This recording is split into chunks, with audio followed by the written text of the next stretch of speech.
All right, we're back again. This is episode two, show two, whatever you want to call it. The California Senate race of 2024. And I know last time I asked some questions, so I'll let Kim go ahead and do the honors. All right, and I am Kim Emin, and that is Yamoya speaking. All right, so how many people does each senator represent? Well, each senator represents approximately 988,086 Californians. All right, and how long is the Senate term? The Senate has a membership of 40 senators elected for 4 year terms, 20 to begin every 2 years. During his or her lifetime, a person may serve no more than 12 years in the Senate, Assembly, or both in any combination of terms. And when are members elected? Members of the Senate representing odd numbered districts will have elections during the presidential election years. Members representing even numbered districts will have elections at the same time as California constitutional officers, for example, governor, lieutenant governor, attorney general, treasurer, secretary of state, and controller. All right. So it looks like we are in a odd numbered election year for the California State Senate. We are.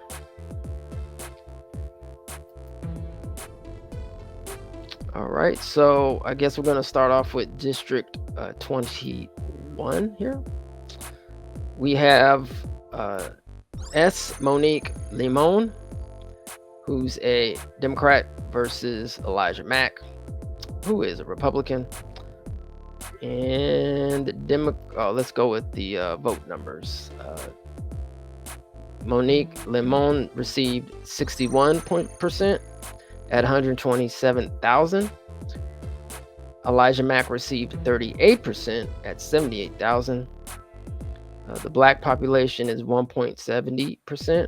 That's 70. That's 17,596 approximately. It's the population.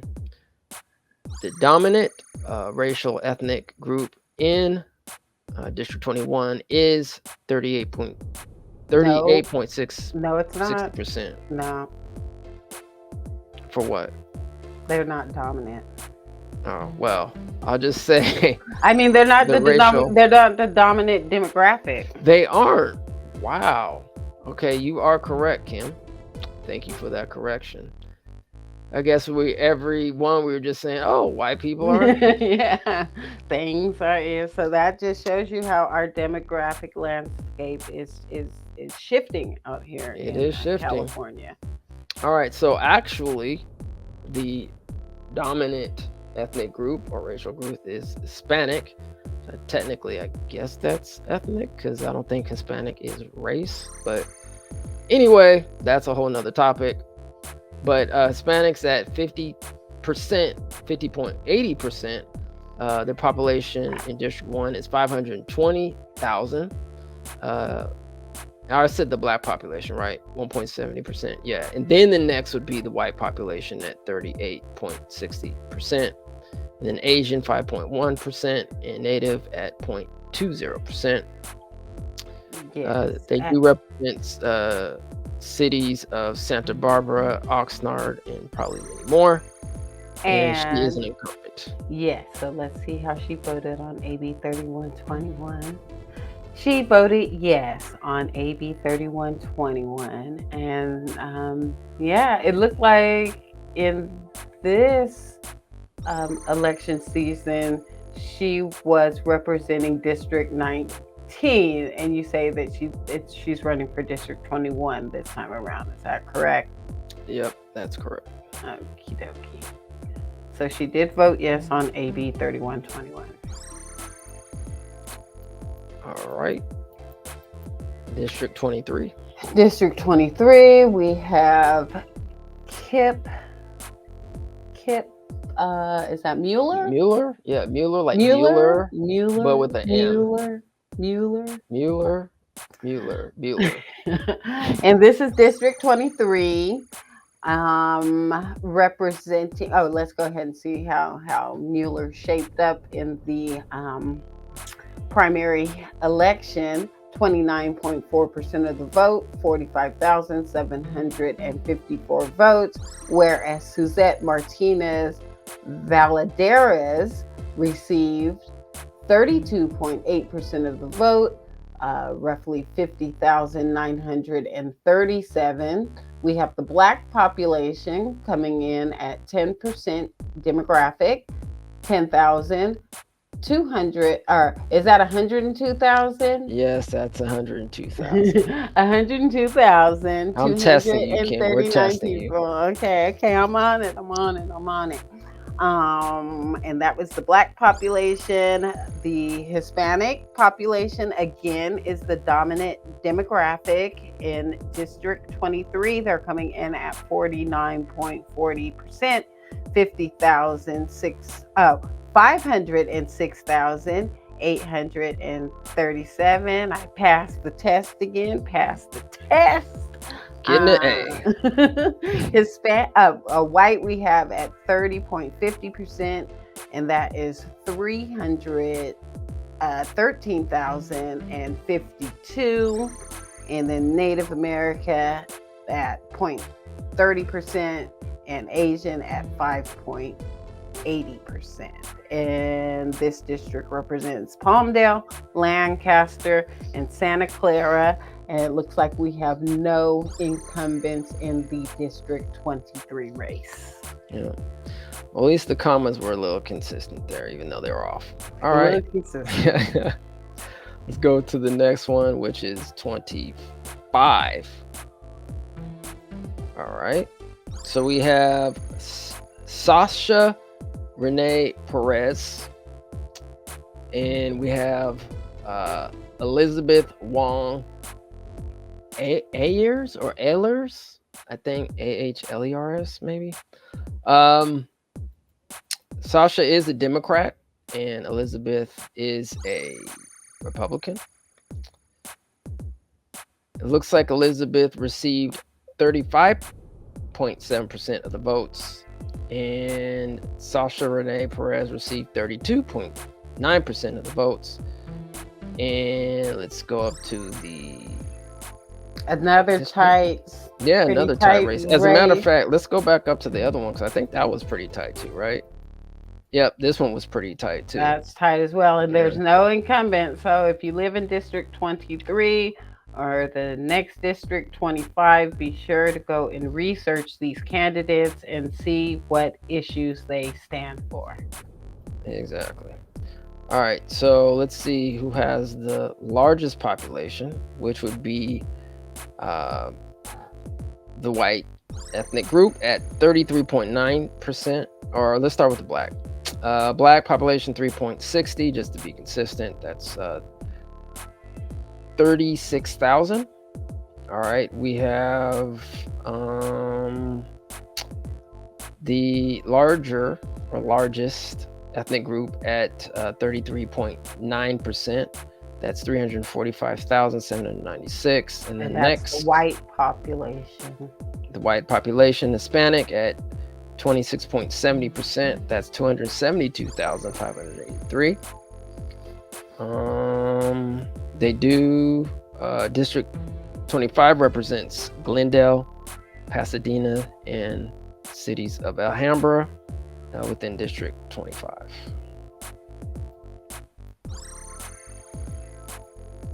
Okay, District 27, we have Democrat Henry Stern and Republican Lucy Volotsky.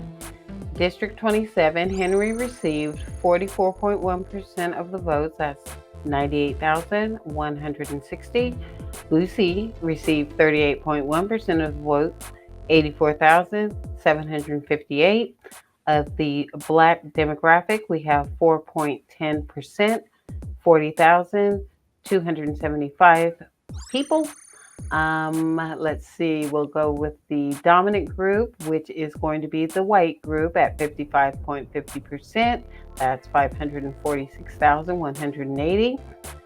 Hispanic is coming in as the second largest group at 23.50%, 231,595. We have the Asians coming in at 11.50%, 113,288, and Native Americans coming in at 0.10%, 1,414. We do not have an incumbent in this race, so as you know, I think we do. Oh, we Yeah. do have an incumbent. Okay, incumbent Henry Stern received 44.1% of the vote, and Lucy received 38. So that's not a Dang, huge. that's close. Yeah, that's not a huge difference either.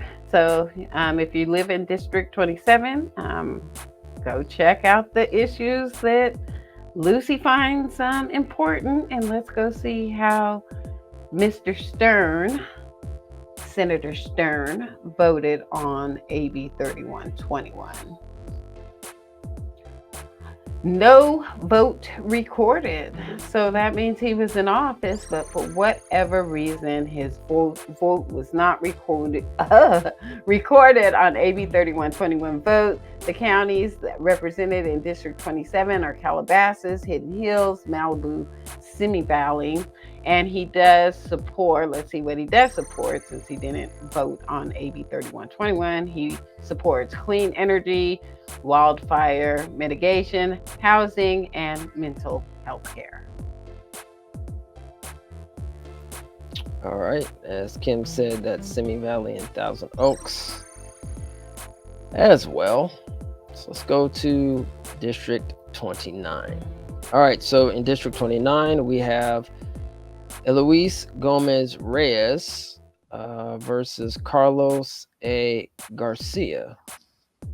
All right. Looks like Eloise Gomez Reyes received 45% of the vote at 44,977, and Carlos A. Garcia received 32% of the vote at 31,947. All right. So I don't get tricked up this time. It looks like the Hispanic population is 64,000.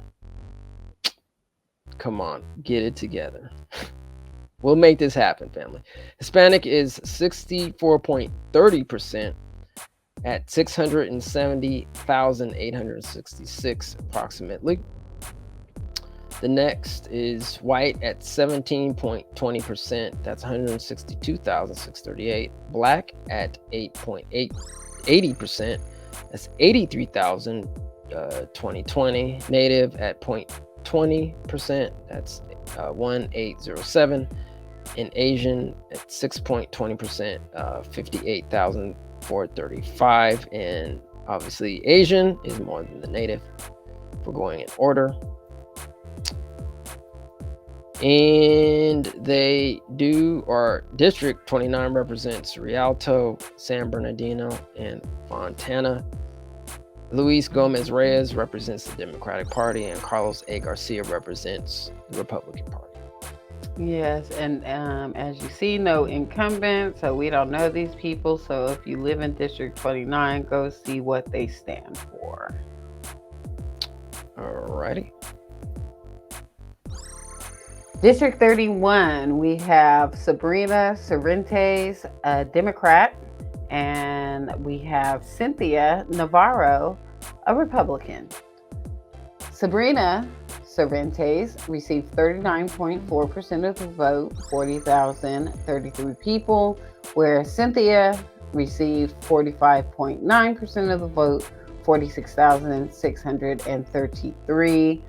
The population breakdown is Black 7.80%, 75,331 people. Let's see, the largest demographic is Hispanic at 63.20. That's 608,071 people. The next largest demographic is white at 18.70%, 180,150 for white. Asians we have at 7.20%, 68,968. That's pretty close to the black demographic. And we have native at 0.20, 1,489. They represent Riverside and Moreno Valley, and neither of them are incumbents to this seat. All right. I want to say Sabrina Cervantes was in the assembly. I don't She know looks why familiar. her- That's why I said she's not an incumbent to this seat. Yeah, she looks familiar, but I don't know. She may have been in the assembly. Yeah, we may run into her again. But at any rate, go research their policies if you live in District 31. See where their passions lie. All right. Moving on. We have District 33. Lena Gonzalez, who is an incumbent, versus Mario Paz. And Lena Gonzalez received 68% of the vote at 86,2026. Mario Paz received 17% at 21,470. All right, some demographic information. We have Hispanic at 65.40%. That's 670,617. You have white at 16.40%. That's 168,263.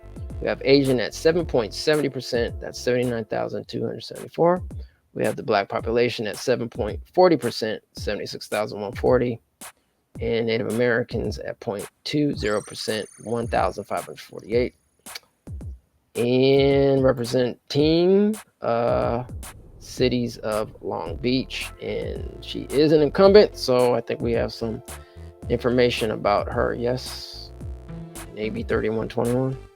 Yes, we do. And it looks like she was an aye vote on AB 3121 in 2020. So she did vote yes to enact the California Reparations Task Force.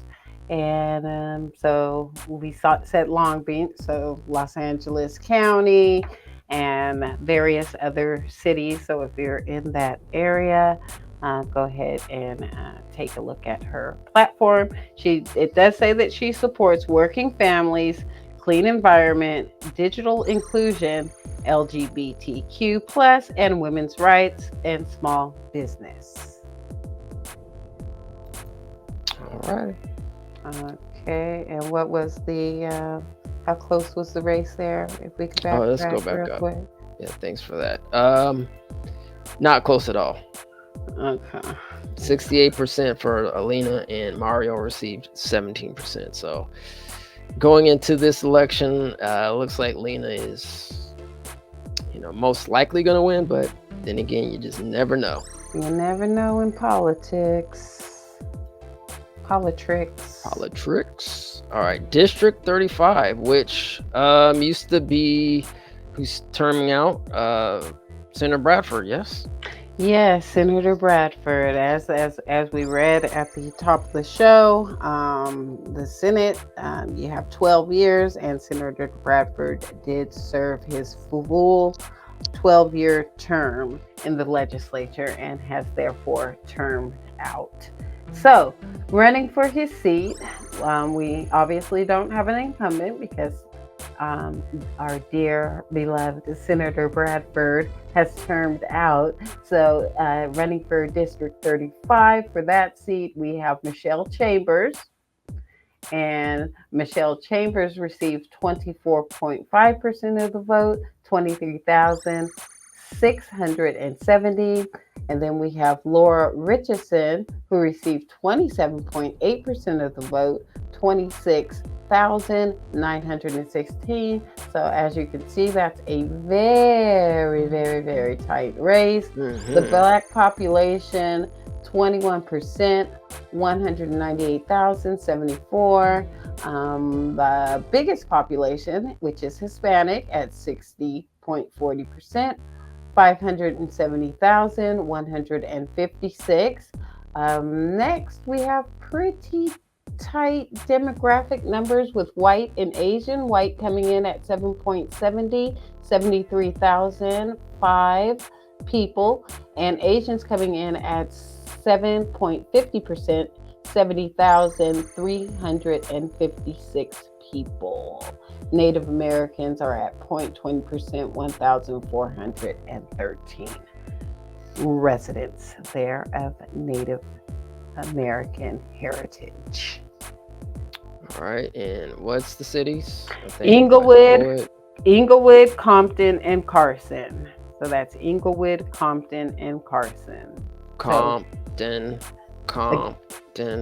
Again, no incumbents, so go and check out their platforms and see what their policies are and what they're passionate about, how they plan to improve these historically Black communities. Alrighty, and I think, is this the last one? Let me see. Yep, so we have districts, 37 and 39. All right, let's get to it. So in this race in District 37, we have Josh Newman, Democrat, versus Stephen S. Choi is Republican. Looks like Josh Newman received 30% of the votes at 67,109. Stephen S. Choi received 21% at 48,364. And Josh Newman is an incumbent. Let's see here. It looks like the Black population is at 1.70%. That's 17,045.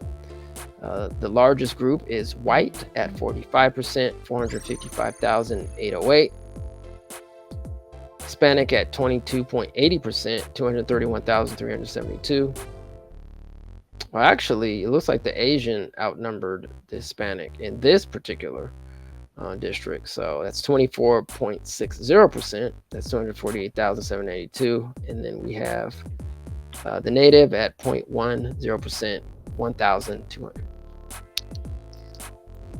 Cities Irvine and Mission Viejo. So I think we have some incumbent information on Josh Newman. I'm not seeing a slide for Newman, so I don't know if while I go through this last race here, District 39, if you could see where he was during the AB 3121 vote, if you have that information handy. If not, we won't worry about it. But yeah. All right, let's see if we got something on Josh Newman before we wrap up. But I'll let you handle District 39. All right, District 39. We see a familiar face here. A familiar face. District 39, Akilah Weber, a member of the California Legislative Black Caucus. She was a member of the Assembly. It looks like she's making her bid to move over to the Senate to serve District 39. She's a Democrat, and she received 60.7% of the vote. That's approximately 121,647 votes, and she is running against Bob Devine, a Republican. He received 39.3% of the vote, 78,637. They represent the area of San Diego here. Let's see, the Black population is 8%, 83,359. And the largest population is white at 44.80%, 468,776 folk there. Hispanic is coming in at 30.80%, 321,949. And then we have Asians coming in at 10.50%, 109,626. And Natives coming in at 0.20%, 2,000 and 56 residents approximately. Akilah Weber, I know that she did vote yes, even though we don't have her assembly slide uploaded. She did vote yes to, form the California Reparations Task Force for AB 3121. And then everything just kind of went left as we were going to the assembly vote. As anyone who has been watching and tuning into ETM Media knows, again, she is a member of the California Legislative Black Caucus. In fact, she's slated to be the chair of the California Legislative Black Caucus if she does win her District 39 seat. And again, Akilah was one of the CLBC members that opted to block the assembly floor votes for Senator Bradford reparations bills SB 1403 and SB 1331. So she was part of that body that blocked those very important historic reparations votes. Absolutely. Okay, so if we go back to Josh Newman, looks like he was in District 29, but now represents District 37. So that was probably some of the updates to the redistricting. Did you see how he voted on AB 3121? Well, let's check it out, shall we? We shall. Okay, so he was not in office. Okay. Right. So he was not in office. So yeah, so it looks like he represented District 29, but now represents District 37. Okay. Thank you for that, Yamoya. So let's go back and see again how his race is shaping up. And I was thoroughly confused because I was just like, where are we going to find this information? But yeah, we did find it. Getting heck of confused. All right, here we go. So we have Josh Newman. What was that, 30%? Yes. So and he was not in office. Okay. Right. Mm-hmm. And then Stephen Troy, 21%. So he's edging Stephen out somewhat pretty decent, but you just never know what the results will be on November 5th. So there you go. All right. So now that you are armed with this information, as promised, we were gonna just give you a quick recap on the floor votes, the Senate floor votes for SB 1403 and SB 1331. We will not have this information when we get over to the assembly side, of course, because as I said, the CLBC, which Akilah Weber here is a part of, blocked that vote at the very final moments of the legislative session. So let's see. What do we got here? SB 1331, the Fund for Reparations and Reparative Justice. Let's see, what are we going through? Date 5/21/24. Result passed. Location Senate floor. The aye counts were 30 ayes, 7 noes, and 3 NVRs, which is no vote recorded. Motion, Senate third reading, SB 1331, Bradford. All right, so on the ayes, and it looks like I'm focusing on the highlights, right? Yes, we are. So Becker was an aye. Cortez was an aye. Gonzalez was an aye. Laird was an aye. Limon was an aye. Stern was an aye. And Weiner was an aye. Ocheaboa was a no. And we have no votes recorded for Min and Wilk.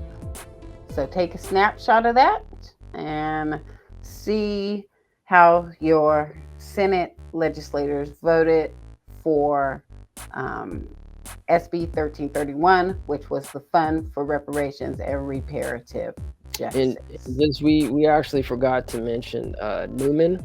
even though he's not highlighted on there. He is after Minjabar, so he actually voted an aye as well because he's an incumbent in this race.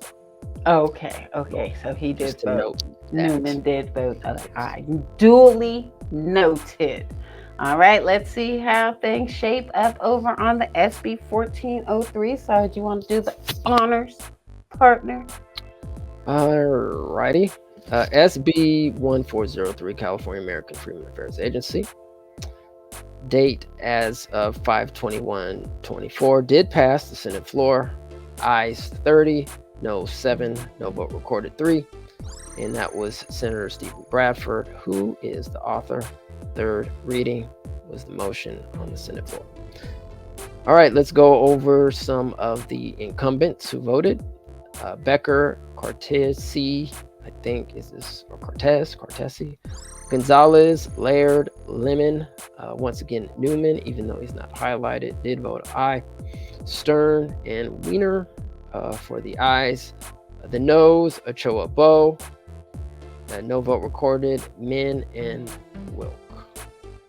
Okay, well, I see that you left somebody out, and I'll just go ahead and mention it. It looks like Lola Smallwood Cuevas voted yes over there on the Senate floor. I know she's not in the race, but I thought I'd mention her because she's part of the CLBC. And I do think it's important to note that she did vote yes on the Senate floor for SB 1403, even and we can't blame her for anything that happened on the assembly. But yeah, keep an eye on her. What does she do on 1331? I think she probably. Let's go the other slide. I'm pretty sure she voted yes. Yeah, she Usually did vote pretty- yes on. Yeah. She did vote yes on that. But when it was time, well, let's think this through. From the intel that we received, the entire body of the CLBC took a vote on whether to bring these bills to the floor on the last day of session. And from what we've heard, that vote came out 11-1, with 11 members opting not to bring it to the floor and one member opting to, which was Stephen Bradford. So we know that everybody else in the CLBC opted not to bring these bills to the floor, which included Lola Smallwood Cuevas, even though technically she would not have had a vote on the assembly floor because she is on the Senate side. And as we mentioned, Senate seats last for 4 years, so she is expected to be up for re-election in 2026. Right. So as you can see on the screen, 11 out of the 1, only Senator Bradford voted to have SB 1331 and SB 1403. Yes, and keep in put to the mind when vote. we get to the assembly side, every single one of them are up, that are running are up for election. There are some on this slide that are terming out, but everybody who on the assembly side is up for re-election in November 5th. Yep. So on that note, we will then be starting on the assembly. That'll be, I believe, episode 3 or show 3, whatever we're calling it, on the next time. So everyone, please take care of yourselves, and we will see you next time. We're out. Peace and reparations. Lineage based.